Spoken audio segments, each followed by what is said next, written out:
Doctors say is wealth, and if workers' welfare is properly taken care of, it could improve the healthcare sector in Nigeria.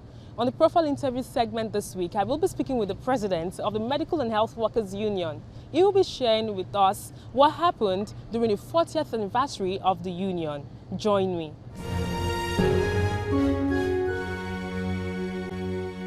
It's good to have you on the program. It's a pleasure meeting you again. Congratulations on your 40th anniversary. That's the union's 40th anniversary. I would like to ask you, 40 years down the line, how would you rate the healthcare sector in Nigeria? Thank you. It's good you separated Medical and Health Workers Union from the healthcare sector. I would say we are diving down. We've not made any significant progress, especially from 1985 to date. Our indices have been nosediving, so it's not good news for us. So what are your expectations in terms of strengthening the health sector, especially when it comes to the welfare of workers? Ordinarily, welfare generally of all workers in Nigeria is not something to write home. All workers, all sectors are underpaid, from the security to health to education to even the core civil service. Nobody's salary is a living wage. Nobody's salary is a take-home. So we will say generally it's not so good. But in the healthcare, welfare issues, the major problem about welfare in the health system is not because the government is not willing to do something, but it is something inherent in the ministry. The Ministry of Health the structure is faulty, where a particular profession alone is deemed to be capable of handling everything, including the administration, where they are not experts. Prior to 1985, I repeat this 1,000 times if I need to. Prior to 1985, hospitals were administered by hospital administrators, hospital secretaries, hospital governors, and so on. These are administrators. And of course, that is what is obtained in the global best practice that they talk every time they go on air. But when it comes to doing it in that aspect, then global best practice becomes something that does not exist. So the first thing to do is getting the administrative structure right. Who mans the administrative sector? Get it right. Then take out corruption. Once you do these two, and then increase funding when you have done these two. And once you've taken these three aspects right, I tell you, health will get to the poorest of the poor in Nigeria. So you've spoken about removing corruption, ensuring that professionals are allowed to run the hospitals across board. My concern again is the issue of staffing in the healthcare sector. Many medical or health workers, if I may say, have complained that they are overstretched, and the ratio towards healthcare professional and patients have actually increased in recent times. The number of patients probably a nurse or a medical attendant have to actually attend to is high right now. So what's your union doing about this in terms of sensitizing the relevant authorities to ensure that the healthcare workers are not overstretched and also the patients get value in terms of treatment? Thank you again. That is one area that we have never slept over. If you look at every time we are discussing with government, every time we are expressing our pains, that is part of our pains. We have always called for increasing the manpower level. And you can see that for years, so many years, the manpower level has not been commensurately increased. The population is growing at jet speed. And the employment of staff, manpower increase to meet up that growing population is at snail speed. So you can't get the two meeting at any point. It's difficult for them to meet. And that's why we've been saying, when issues of, say, oh, the funding and that, look, funding is critical. Funding is not enough. But first, let there be a corruption-free system, which is the pillar of our struggles ever since. So would you say that this is one of the reasons why we are experiencing brain drain in the sector? Certainly, that contributes a lot. So what do you think can be done to encourage health workers to remain within the confines of the country to practice their profession? The moment, workers are cared for properly, the moment workers have hope of getting to the pinnacle of their choosing profession, you give them that conducive mindset to say, oh, let me get job satisfaction here. Even here, I can get some job satisfaction. If I go out, I'll still be looking for job satisfaction. And so the option of stepping out becomes a remote issue. But in as much as a worker, a professional or a health worker sees you mistreating him, you give all the rights to one particular group, because for now, they are at the end of the affair. We've always been saying that, look, you have two ministers in a system.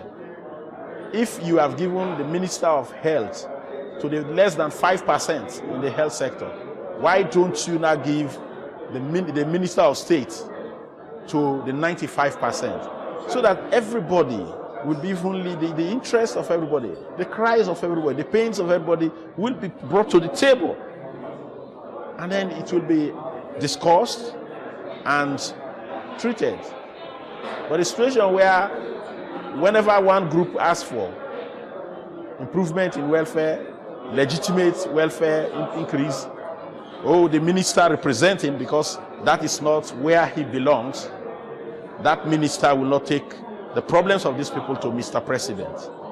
But when it is the issue of his own professional calling, then he takes the file in his handpit to ensure that Mr. President sees it, whether legitimate or not legitimate. Which leads me to my next question.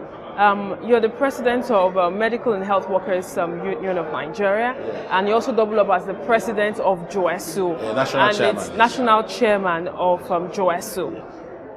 It's more than 6 months that JOESU suspended its industrial action. Would you say there are any updates in terms of your negotiation which is going on between you and the government? Well, just a few days back, we signed an agreement with the ADRO for onward transmission to the court for final ruling or judgment as maybe the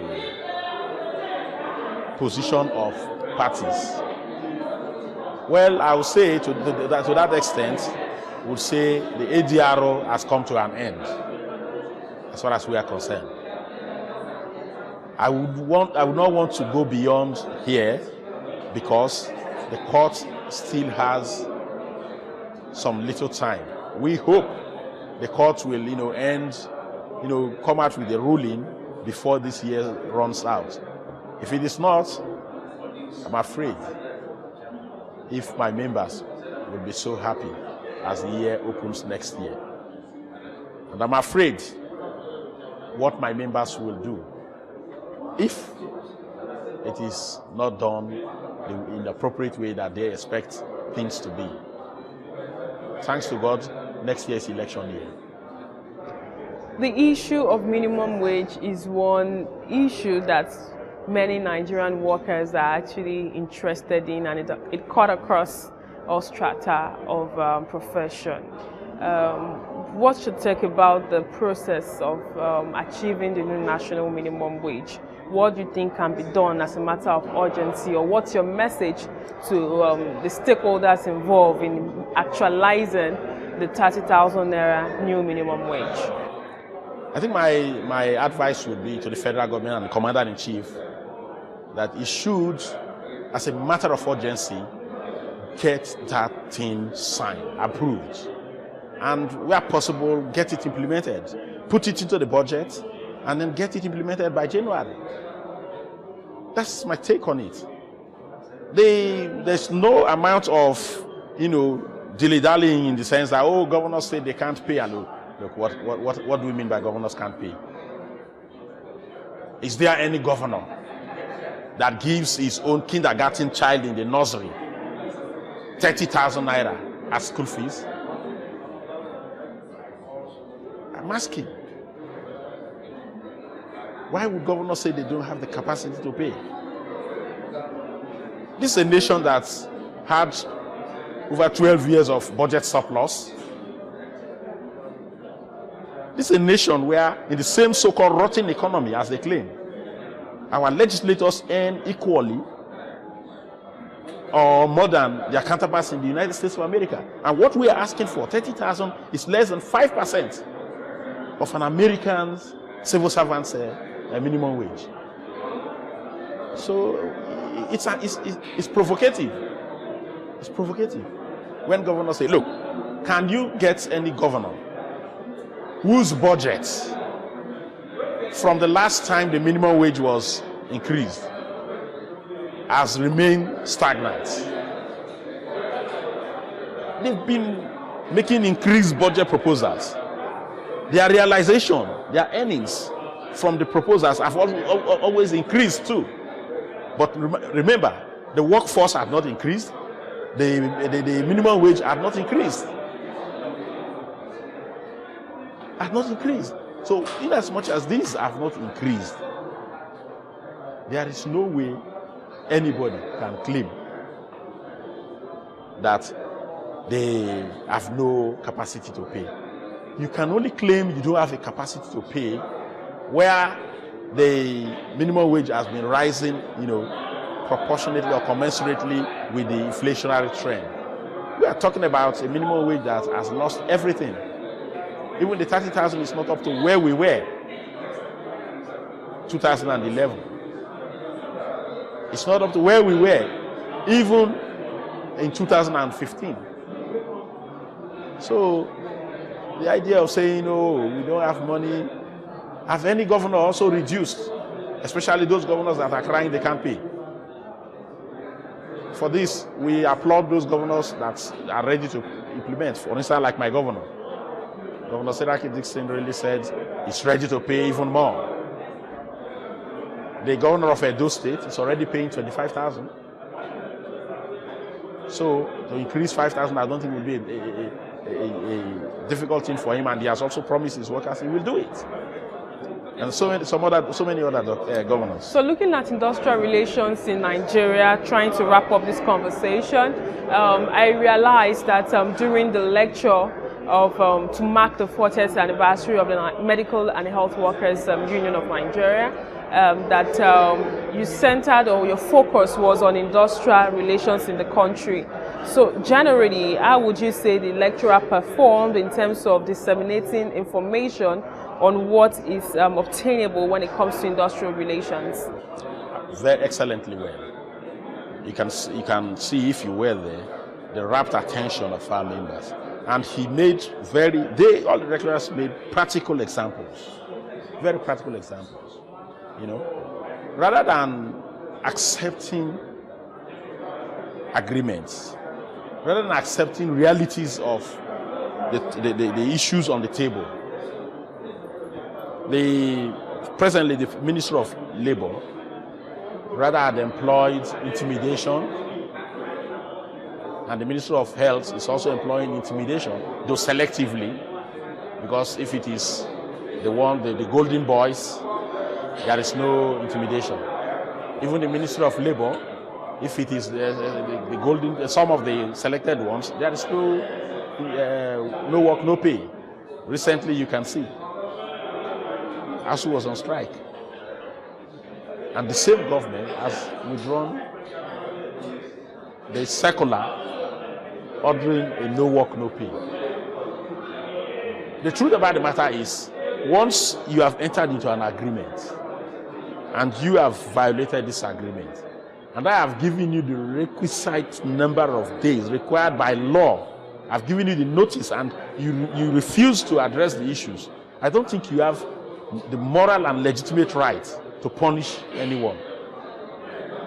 The resurgence of or resurrection of no work, no pay is only an act to intimidate the workers, cow the workers into submission. So have your members been paid the amount of money or for the months that they were not at work during the strike? They've not been paid, and I assure you, we will ask for it and we will be paid, because the strike was instigated by the government, and the government cannot beat a child and say the child should not cry.